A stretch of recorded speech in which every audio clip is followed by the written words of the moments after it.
of us are not able to move forward and develop and manifest our greatness because we spend so much time looking back or worrying about the future.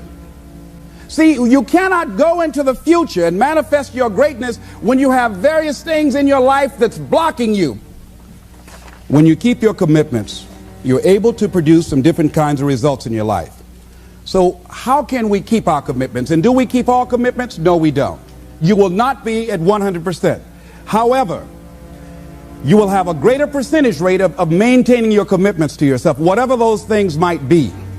If it's going into business, if it's changing a habit that you know that works against you, if it's overcoming self-destructive behavior, if it's retraining your thinking, if it's reinventing yourself, if it's trying to begin to design your relationship differently, all of us have the possibility, by focusing and really harnessing our attention and concentrating on it, we really have available to us the power to honor our commitments in those particular areas. So number one, make it priority. So if you want to honor your commitment, whatever you decide that you're going to do, make sure you make it important. Make sure it is priority. Keep it before you.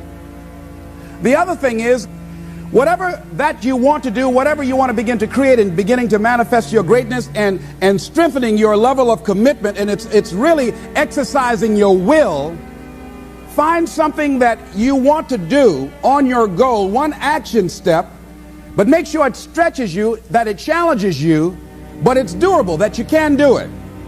This year I decided that I was going to exercise. So I started out doing just 10 setups and 10 push-ups. I know I can do that and not get upset about it. I can do that without thinking. So I started out small. Now I'm up to 50. But if I try to do 50 starting out, I wouldn't still be doing it.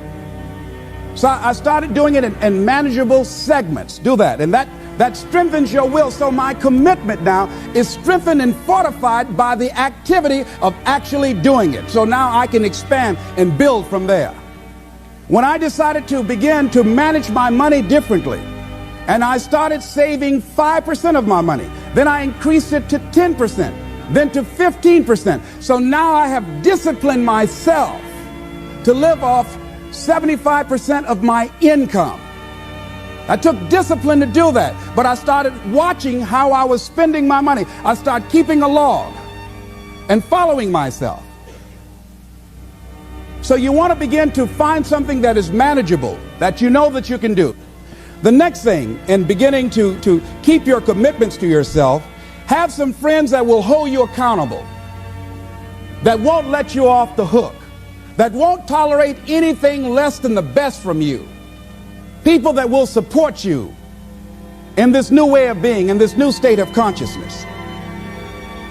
The other thing is that important is have a contingency plan. See, many times when you make a commitment to do something, there are some other variables that will happen that you can't control or you perhaps did not think about.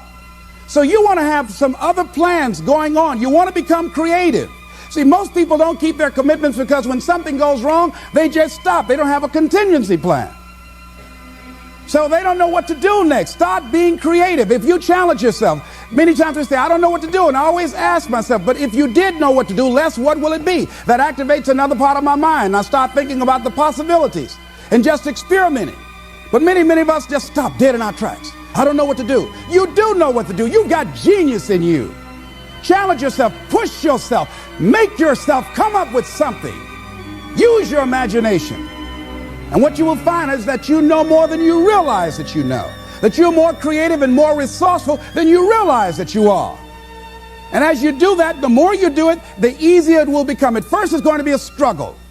And after you get into a certain level of consciousness, you will ask yourself, how is it that I didn't see this before? At the level that I'm managing my business now, they say consciousness is what we are. I literally look at myself and say, how is it that I didn't do this before? Why is it that I couldn't see this before? And the reason that I didn't see it before, because I didn't challenge myself. I didn't put myself out here. See, the reason that most of us go through life never discovering our true greatness, literally walking, breathing corpses, the uncommitted life isn't worth living. Why? Because it doesn't produce anything. See, you only make things happen. Your life only counts. You only make a difference when you are committed.